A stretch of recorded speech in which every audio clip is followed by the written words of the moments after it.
주님을 바꾸지 않으리. 오늘 2022년 새해 둘째 주일을 맞습니다. 주 앞에 함께 예배하는 여러분에게 여러분의 삶에 가정에 주신 기업 가운데 하늘의 풍성한 은혜와 복이 늘 함께 하시기를 주의 이름으로 축복합니다. 올해가 교회 창립 70주년이기 때문에 70년 아마도 자주 들려오는 이야기일 것입니다. 그래서 1년 표도 은혜의 70년, 희망의 100년 이렇게 잡고 70년 관련된 여러 가지 사역들을 준비해서 이렇게 계획하고 진행해 갈 것입니다. 70이라고 하는 숫자가 또 우리에게 의미가 있다 생각이 되는데요. 앞으로 1년 동안 70년에 관한 또 70년에 머무르는 것이 아니라 앞으로의 100년을 내다보면서 또 이렇게 희망을 가지고 가면 좋겠다 그런 마음이 있습니다. 지난주에는 설교를 그래서 은혜의 70년 에베네셀의 하나님 이렇게 말씀을 좀 나눴고요. 오늘은 지난 과거에 또는 오늘에 머물러 있는 것이 아니라 오늘 우리 교회가 희망의 100년 그리고 그 희망을 구체적으로 무엇으로 표현을 해볼까 생각을 하다가 우리가 2030 비전 선언했던 것이 기억이 나서 위대한 교회 이렇게 잡았습니다. 그래서 희망의 100년 위대한 교회 이렇게 세웠습니다. 그림을 한번 보여주실까요? 우리가 2010년도에 우리 교회가 좋은 교회를 넘어 위대한 교회로 나아가는 일동동북교회 이렇게 비전을 해서 2030을 향한 새로운 출발 뉴스타트 2030 이렇게 했습니다. 2009년 1년 동안 우리 교회가 장기 발전을 위한 기획위원회를 만들어서 교역자 셋, 장로님 셋, 안수집사 셋, 권사 셋, 서리집사 셋 이렇게 15을 구성을 했고 1년에 여러 차례 이렇게 세미나도 했고 또 이소권 중심으로 해서 한 10교회 정도 탐방을 했습니다. 그렇게 하면서 우리 교회가 그때 당시에 이제 60년 가까워진 그 시간이었는데 우리가 지금까지 지내온 것을 감사하면서 앞으로 20년, 30년 이후를 내다보면서 우리 교회가 어떻게 갈 것인가에 대한 그런 그림을 함께 그려보고 함께 방향을 잡아보고 우리가 구체적인 목표를 좀 향해서 가보면 좋겠다. 그런 마음에서 이렇게 비전 선언문을 내게 된 것입니다. 다음 그림을 보시면 맨 아래 보시면 두 가지 성경 구절이 있습니다. 하나는 위대한 계명해서 마태복음 22장의 본문이 있고요. 오른쪽에 보면 위대한 명령해서 마태복음 28장 오늘 두 개의 본문 그대로입니다. 위대한 계명이라고 하는 것은 뭐냐면 주님께서 모세율법 다시 말하면 구약 성경을 한마디로 정리를 하셨는데 그것이 사랑이라고 하는 계명이었고 사랑이라고 말할 때 하나님께 대한 사랑 그리고 형제에 대한 사랑 이 사랑에 대한 말씀을 위대한 계명으로 이해를 했고 마태복음 28장 말씀에서는 주님께서 부활하시고 승천하시기 전에 마지막 제자들에게 주신 사명 그것이 뭐냐면 복음적 사명이었고 그것이 모든 민족으로 제자를 삼는 일이었는데 이것을 무엇으로 삼았느냐 위대한 명령이었습니다. 위대한 계명과 위대한 명령 앞에서 오늘 우리가 우리 일동 동북교의 존재 목적이 무엇인지 그리고 오늘 우리는 어떻게 무엇이 되어야 하는지 무엇을 해야 하는지 어떻게 해야 하는지를 그런 질문들을 안고 다음 그림으로 넘어가시면 8가지의 그림들을 그려가면서 위대한 교회로 나아가자 그런 말씀을 드린 바가 있습니다. 위대한 계명을 받았습니다. 위대한 명령이 우리 앞에 주어졌습니다. 오늘 우리가 무엇을 해야 되느냐 어떻게 해야 되느냐 그것은 우리가 주님의 말씀 앞에서 위대한 헌신이 있어야 헌신을 기초로 해서 뭐예요? 예배를 드리고 선교를 하고 교육을 행하고 친교를 하고 여러 가지 8가지 사역을 잘 이뤄가고 이를 통해서 우리 교회가 좋은 교회를 넘어 위대한 교회로 그래서 우리 교회의 궁극적 목표인 위대한 교회로 나아가자 이런 말씀을 드린 바가 있습니다. 약 10여 년 지났는데 돌아보면 많이 아쉽기도 합니다. 그러나 앞으로 우리가 지금 70년을 지나가면서 앞으로 70년에 머물러 있는 교회가 아니라 80년, 90년, 100년을 내다보면서 우리 교회가 어떻게 가야 하나 하는 걸 다시 한번 좀 우리의 방향을 좀 정리하고 점검하고 또 다시금 우리의 목표를 좀 정하면서 오늘 말씀을 좀 함께 나누면 좋겠다 그런 말씀 드리고 싶습니다. 여러분, 위대한 교회는 어떤 교회입니까, 여러분?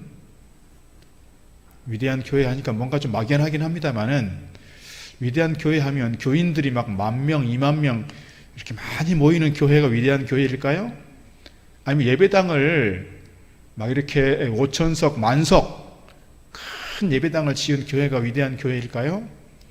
아니면 그 교회를 담임하는 목사님이 방송국에도 계속 나오고 유명한 부흥사고 세계적으로 유명세를 타면서 어떤 목사 하면 딱 알려진 그런, 누구나 알만한 그런 목사님이 목회하는 그 교회가 위대한 교회일까요? 아니면 부자들이 많이 모이는 교회여서 재정적으로 아주 여유가 있고 아주 큰 일들을 하는 교회, 그런 교회가 위대한 교회일까요?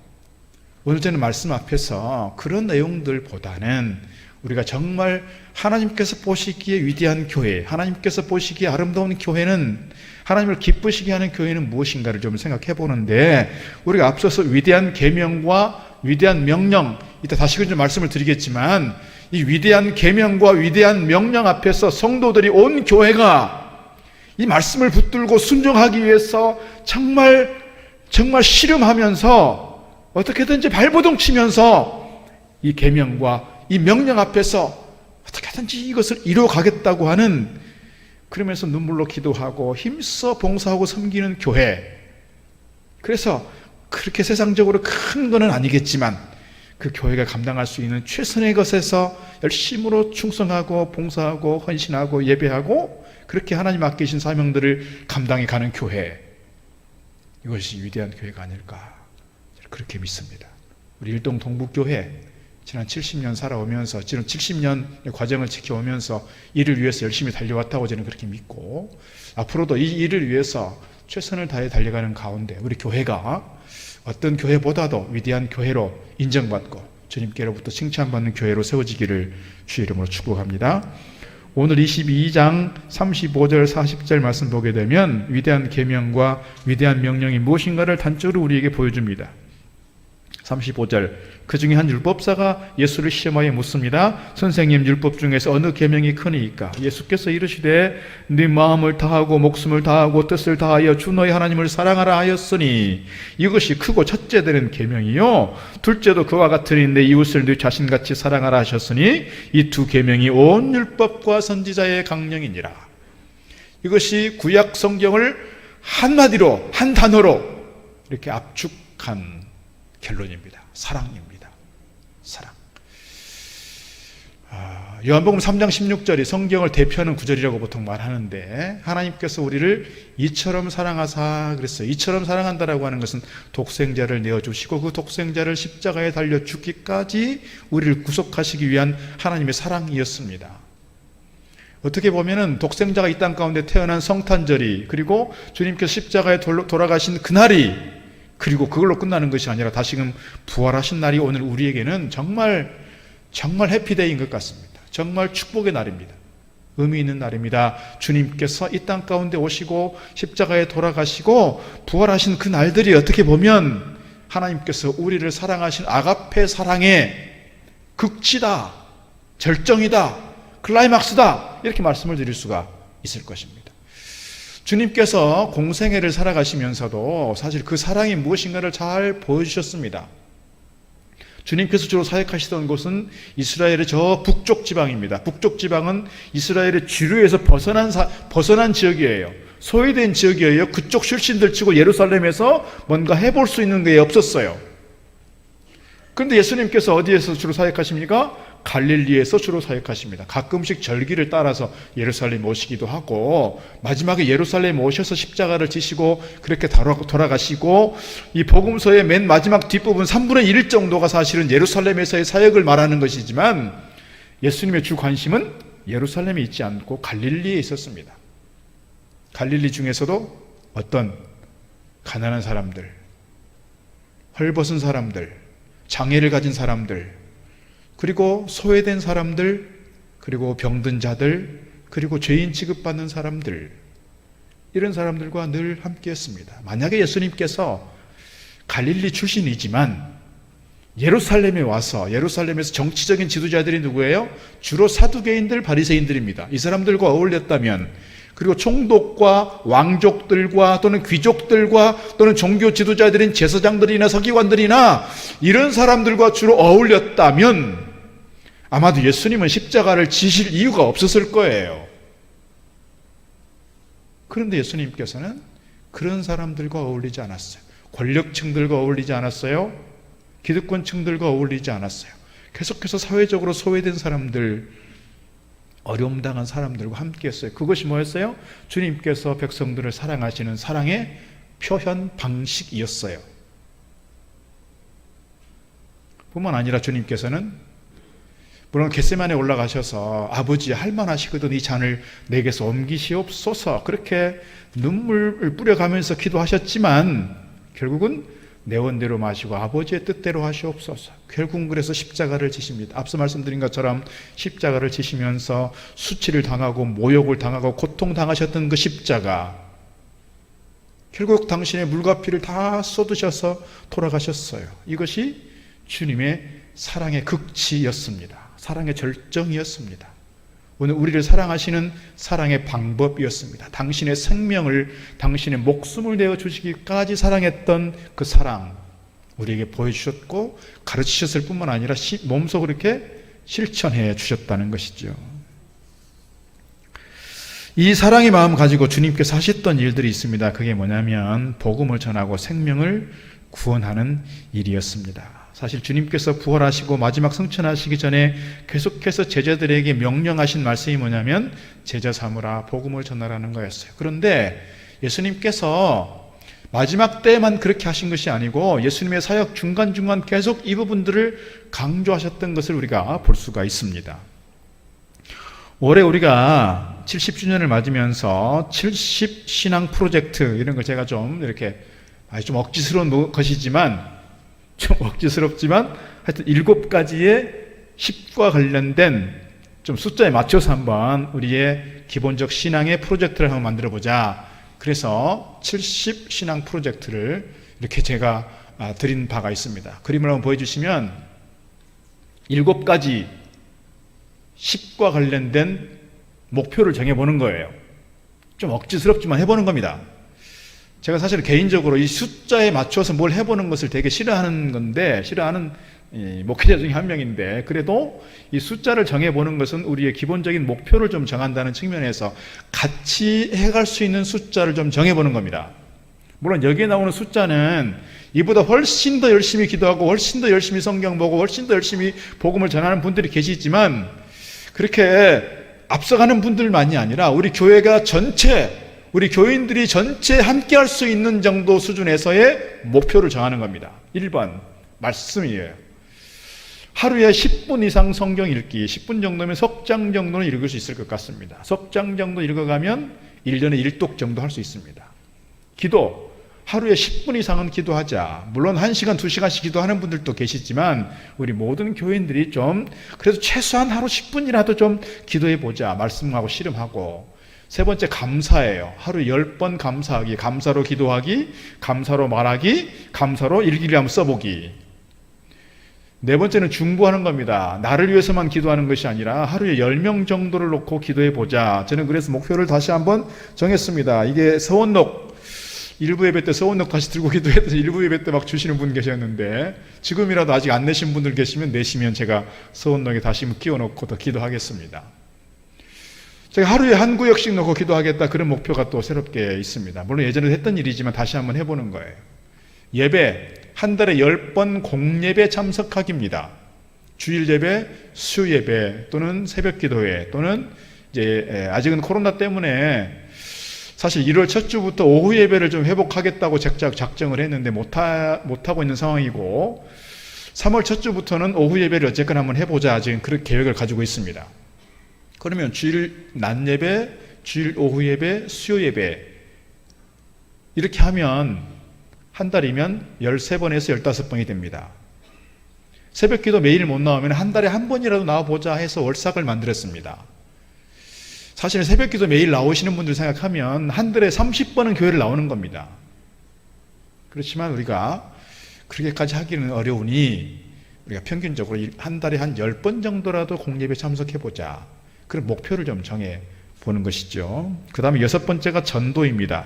1년에 10명 전도하기. 이 10명을 다 교회로 초청하고 교회로 전도해서 등록을 시키고 하기는 어렵겠지만, 그래도 내가 내 마음속에 좀 한 사람 한 사람을 좀 붙잡고 내가 기도하겠다. 그리고 그 영혼을 위해서 어떻게든지 복음을 전해보겠다. 그렇게 한번 작정을 해보는 거죠. 그렇게 하고 실천해보기입니다. 그 다음에 선교는 우리 교회가 1년에 한 10명 정도 후원해보자. 지금은 6명, 7명 정도 후원하고 있습니다. 이거를 10명 정도 좀 후원해보면 어떻겠나. 그런 목표를 좀 정해보는 것이죠. 이것이 우리 교회가 앞으로 모든 성도들이 품고 가야 할 70 신앙 프로젝트, 이렇게 이해하시면 좋을 것 같습니다. 이 말씀 가지고 지난 한 주간 월삭 이 신년 특별 새벽 기도의 말씀을 함께 나누었고 함께 기도했습니다. 이 70 신앙 프로젝트에 대해서 함께 관심을 가져주시고, 앞으로 1년 동안 내가 이런 부분에서 내가 신앙적으로 조금 좀 든든하게 세워가야 되겠다, 그런 생각을 가지고 가면 좋겠습니다. 오늘 우리 교회가 감당해야 될 여러 가지 기능적 또는 여러 가지 사명, 역할들이 있습니다. 이 모든 것들이 이렇게 제대로 균형 있게 잘 갖춰가는 것이 필요하다, 이렇게 말씀드릴 수 있고, 교회가 교회로서의 기능, 교회로서의 사명, 교회로서의 역할을 잃어버리면 어떤 일이 생기는지 좀 이렇게 생각해 볼 필요가 있습니다. 1953년도에 성공의 사제였던 데오도르 웨델이라고 하는 분이 교회가 어떤 곳이어야 하는지를 풍자적으로 잘 보여주는 글이 있습니다. 보잘것없는 인명구호소에 대한 이야기입니다. 배에 침몰 사고가 자주 생겼습니다. 그래서 그곳에서 자꾸 인명사고가 나니까 뜻 있는 사람들이 그곳에서 이곳이 자주 사고가 나는 곳이니 이곳에서 우리가 좀 인명구조하는 일에 한번 힘써보자. 몇 명이 의기투합해서 모였습니다. 그곳에 구호소를 세웠습니다. 그 구호소라는 게 너무너무 초라했습니다. 배도 아주 이렇게 보트라고 해봐야 아주 작은 초라한 배 하나 가지고 시작을 했습니다. 그런데 그곳에 자꾸 난파가 되고 바위에 부딪히고 자꾸 파도에 휩쓸려 가고 하니 사람들 구해내고 또 구해내면서 소문이 나기 시작했습니다. 그러니까 좋은 의도를 가지고 사람들이 모이게 됐어요. 우리도 좀 이 일에 협력하겠다. 우리도 해보겠다. 사람들이 많이 모이게 됐습니다. 세월이 흘러가면서 사람들이 많이 모이게 되었고, 모이게 되다 보니 뭐가 필요했어요? 모일 수 있는 공간이 필요했어요. 그래서 구호소를 새롭게 지었어요. 쉽게 말하면 빛가번쩍하게. 예전에 있던 너무 초라한 곳 말고. 그러다 보니까 사람들이 자주 뭘 하게 됩니까? 인명구조도 하지만 그들이 자꾸 모여서 친교하게 되었고요. 그들이 그 모임에 대해서 되게 중요시하게 생각됐습니다. 이제부터는 어떤 것에 관심이 있느냐? 구조하는 일, 파도에 휩쓸려 오는 사람들에 대해서는 이제는 사람들을 고용을 해서 전문가들에게 그들을 맡기게 됐습니다. 자기들은 뭐예요? 그곳에서 놀고 친교하고 파티하는 거예요. 보호소가 가지고 있는 본래적 기능이 그렇게 서서히 퇴락하게 됐습니다. 그러다가 어느 날 큰 배가 하나가 좌초가 되면서 많은 사람들이 구조가 됐습니다. 그런데 구조되어 온 사람들 보니까 너무너무 보기 싫은 거예요. 이 구호소가 사실은 그런 사람들을 잘 이렇게 구조하고 잘 섬기고 그들을 위해서 봉사하자 하고 모인 구호소인데, 그분들을 데리고 오니까 이게 지금 우리가 갖고 있는 이 공간하고 너무 안 맞는 거예요. 장애를 가진 사람들, 피투성이 된 사람들, 그리고 거기에다가 막 이 흑인들도 있지, 동양 사람들도 있지. 그러니까 막 사람들이 싫었어요. 그러니까 여기 들이지 말자 이렇게 된 거예요. 그러면서 시간이 흘러갔습니다. 사람들이 무엇에 관심이 자꾸 생긴다고요? 자기들끼리 공간에 대해서, 자기들끼리의 친교에 대해서 관심이 생기게 되었고, 뭐에 대해서는 정말 이 구호소가 생겨난 본래적 목적, 사람들을 구조하는 일에는 별 관심 갖지 않게 됐어요. 그러니까 그곳이 구호소가 아니라 침묵 공간이 되어버렸습니다. 나중에는 일부 뜻 있는 사람들이 그랬어요. 아니, 우리가 이렇게 침묵하자고 모인 게 아니고 인명 구조하자고 모인 건데, 그러니까 일부에서는 그랬어요.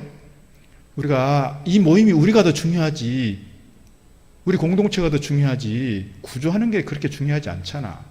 우리가 얼마나 지금 좋은 시간을 보내고 있고 좋은 공간 가지고 있는데. 그러니까 원래 본래적 목적을 가지고 그것에 대해서 고민하던 사람들은 여기서 반기를 들고 다시 나갔어요. 그래서 이 공간에 있는 사람들이 돈을 좀 모아서 구호소를 새로 지어주고 내보냈어요. 이 사람들은 뭐예요? 자기들끼리 침묵하는 거예요. 구호소를 세웠어요. 사실 초라하게 다시 세웠지만 문제는 이 구호소도 시간이 흐르고 세월이 흐르면서 똑같은 양상이 됐다는 거예요. 사람들을 구조하고 사람들을 살리는 일에 기본적 목적을 가지고 시작을 했는데 시간이 흐르고 세월이 흐르다 보니 그 본질적인 것은 뒷전이 되었고 우리끼리 이것을 교회에 한번 그대로 적용해 보자는 거예요. 앞서 말씀드린 것처럼 교회가 가지고 있는 본래적 기능들이 많이 있어요.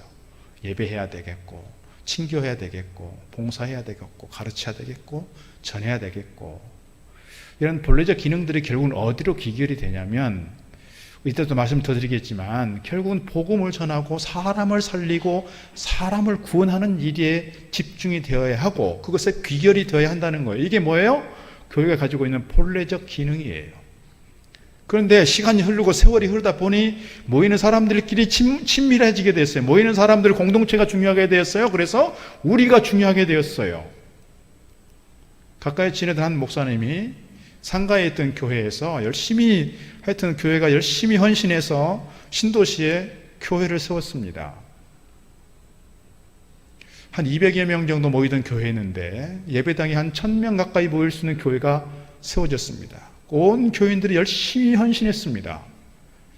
그렇게 교회를 세웠으면 뭐 해야 됩니까 이제? 그 신도시에 있는 사람들, 신도시에 있는 그 영혼들을 위해서 열심히 복음을 전하고 전도하면 좋겠는데 목사님이 이를 위해서 열심히 강조하고 설교하는데 교인들이 움직이지 않아요. 왜요? 아니 우리가 상가에 있다가 여기 왔는데 카페도 있고 공간들이 좋은데 우리가 좀 편하게 신앙생활 해야지 뭐 자꾸 이렇게 열심히 전도합니까? 피곤하게. 전도에 대한 열정이 없어요. 전도에 대한 마음이 없어요. 우리끼리 열심히 잘 모여요. 전도에 대한 비전이 없어요. 교회에 대한 비전이 없어요. 어쩌다 사람들이 옵니다. 오면 사람들을 반가워하지 않아요. 왜요? 우리끼리 친하게 잘 지내고 있는데 그런 공동체 속에서 새로 사람들이 와도 그곳을 끼어들 틈이 없어요. 그 공간에 적응을 못해요. 그래서 다시 다른 데로 가요. 그런 모습들이 반복되는 걸 보면서 이 목사님이 너무너무 상처가 되었고 너무너무 사기가 떨어졌어요. 내가 여기서 계속 목회를 해야 되나? 물론 다른 요인들도 있었지만 그 목사님이 제가 나중에 만나서 하는 얘기가 그거예요. 도대체가 목회할 맛이 안 난다. 목회하고 싶지 않다. 그래서 목회를 좀 쉬고 싶다. 그래서 교회를 사임했어요. 교회가 가지고 있는 본래적 기능을 잃어버리고 그 구호소처럼 비본질적인 것 가지고 목적을 찾아가 버리니 방향을 잡아가 버리니 교회가 교회로서의 기능과 본래적 목적을 잃어버렸다 이렇게 말씀드릴 수가 있을 것입니다. 여러분 교회가 하나님께서 보여주신 교회 본래의 목적에 충실할 때 하나님의 성령의 기름 부으심이 있고 주님께서 날마다 그 수를 더하는 건강한 교회가 되어지는 줄 믿습니다. 교회가 복음을 전하고 선교하는 가장 큰 이유는 뭐냐? 주님께서 명령하셨다는 것을 우리가 기억해야 합니다. 부활하신 주님께서 계속 말씀하십니다. 요한복음 20장 21절 예수께서 또 이르시되 너희에게 평강이 있을지어다 아버지께서 나를 보내신 것 같이 나도 너희를 보낸다 그랬습니다. 마가복음 16장 15절 이거는 지금 부활하신 이후에 하신 말씀들이에요. 또 이르시되 너희는 온 천하에 다니며 만민에게 복음을 전파하라. 믿고 세례를 받은 사람은 구원을 받을 것이고 믿지 않는 사람은 정죄를 받을 것이다. 승천하시기 전에 사도행전 1장 8절에서 말씀합니다. 오직 성령이 너희에게 임하시면 너희가 권능을 받고 예루살렘과 온 유대와 사마리아와 땅끝까지 이르러 내 증인이 되리라 말씀하셨습니다. 이것이 주님께서 오늘 우리에게 주는 주님께서 당시의 제자들에게만 아니라 오늘 우리에게 주는 거듭 복음을 전하라고 명령하시는 그러한 명령의 말씀이다 하는 겁니다. 오늘 우리가 사실은 이 코로나의 어려운 시기이지만 그래도 어떻게든지 복음을 전해보겠다고, 어떻게든지 한 영혼을 구해보겠다고 열심히 다니고 있는 그 모습을 주님께서 보시기만 하셔도 주님 흐뭇해하시고 기뻐하시지 않을까 싶습니다. 주님께 사역 중에 복음을 전하셨고 이를 위해 오셨다고 말씀하신 바가 있습니다. 마가복음 1장 36절에 이렇게 기록합니다. 시몬과 그와 함께 있는 자들이 예수의 뒤를 따라가 만나서 이르되 모든 사람이 주를 찾나이다. 이르시되 우리가 다른 가까운 마을들로 가자. 거기서도 전도하리니 내가 이를 위하여 왔노라 하시고 이 온 갈릴리에 다니시며 그들의 회당에서 전도하셨다 그랬습니다. 제가 어제 아침에 말씀을 드린 바처럼 예수님께서 여러 가지 사역의 현장들이 있고 사역의 시기들이 있는데 초창기에 사역했던 내용과 후반기에 사역했던 내용이 거의 같습니다. 마태복음 4장 23절 예수께서 온 갈릴리에 두루 다니사 그들의 회당에서 가르치시며 천국 복음을 전파하시며 백성 중에 모든 병과 약한 것을 고쳤다 그랬습니다. 후반기 9장 35절 예수께서 모든 도시와 마을에 두루 다니사 그들의 회당에서 가르치시며 천국 복음을 전파하시며 모든 병과 모든 약한 것을 고치셨다 그랬어요. 초창기 사역이든 후반기 사역이든 주님께서 늘 가르치시고 복음을 전하셨고 그들을 고치셨다는 거예요. 그런데 거듭 말씀을 드리지만 가르치시는 내용과 고치시는 목적이 있어요. 그건 뭐예요? 결국은 한 영혼을 구원하시기 위한, 세상 가운데서 방황하는 것이 아니라 천국 백성 되도록 하기 위한 결국 복음의 목적이 있다는 거예요. 우리가 우리 주변에서도 자주 경험하는 일이지만 복음을 전해야 될 때가 있다는 것을 우리가 자주 알게 됩니다. 복음을 전해야 될 때가 있고 복음이 필요한 때가 있다. 그 영상을 잠깐 보도록 하겠습니다. 삼성을 만들었던 고 이병철 회장의 이야기입니다. 복음을 전해야 될 때가 있다는 것에 대한 그런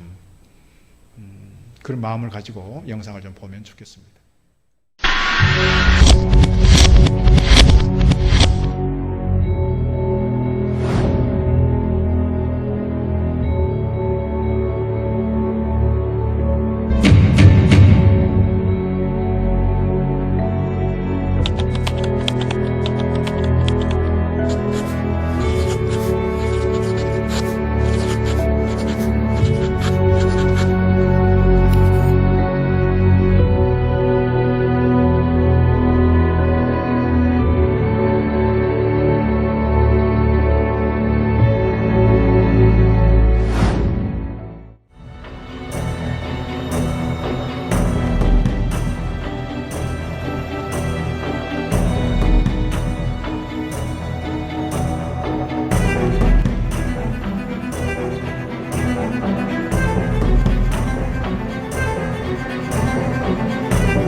궁금했습니다. 만약에 고 이병철 회장이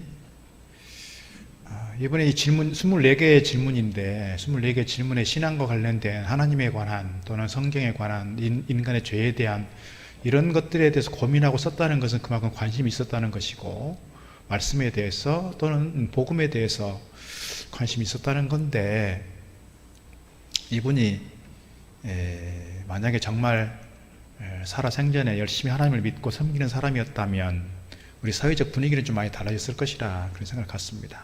보통 어떤 특별한 지위에 있는 사람들이 갖고 있는 그 사회적 영향력이라는 것이기 때문에 더 그런 것 같습니다. 중요한 것은 그가 결국 복음을 듣지 못했고 그렇게 갔다는 거예요. 우리 주변에도 보면 정말 복음에 필요한 사람이 있고 복음을 들어야 될 사람들이 있는데 그 시기를 놓쳐버리고 그냥 이 세상을 떠나버리는 경우들이 종종 있지 않느냐 그 말입니다.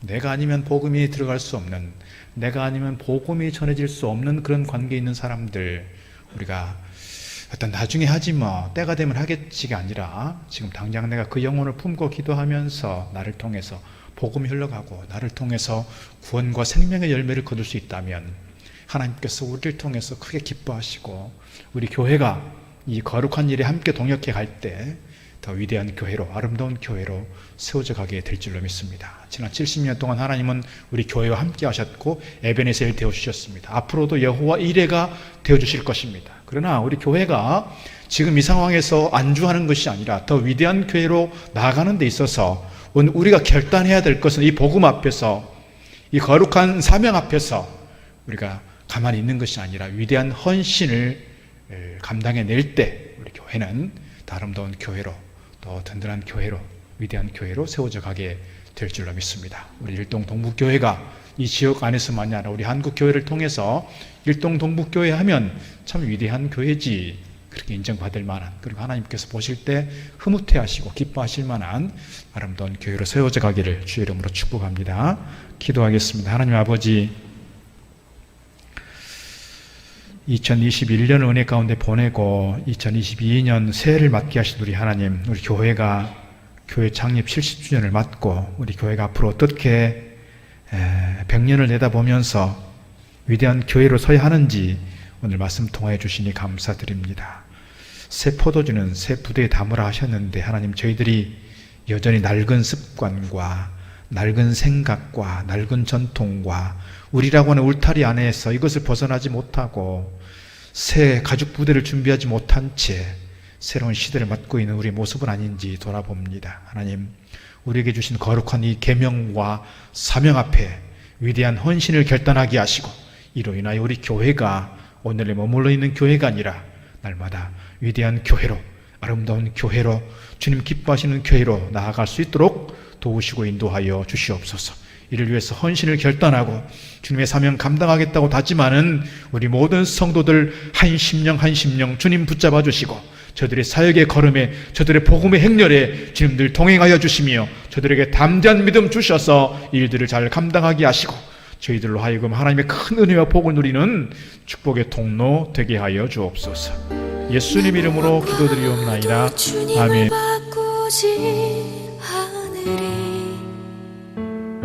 다른 어떤 은혜 구하지 않으리. 오직 주님만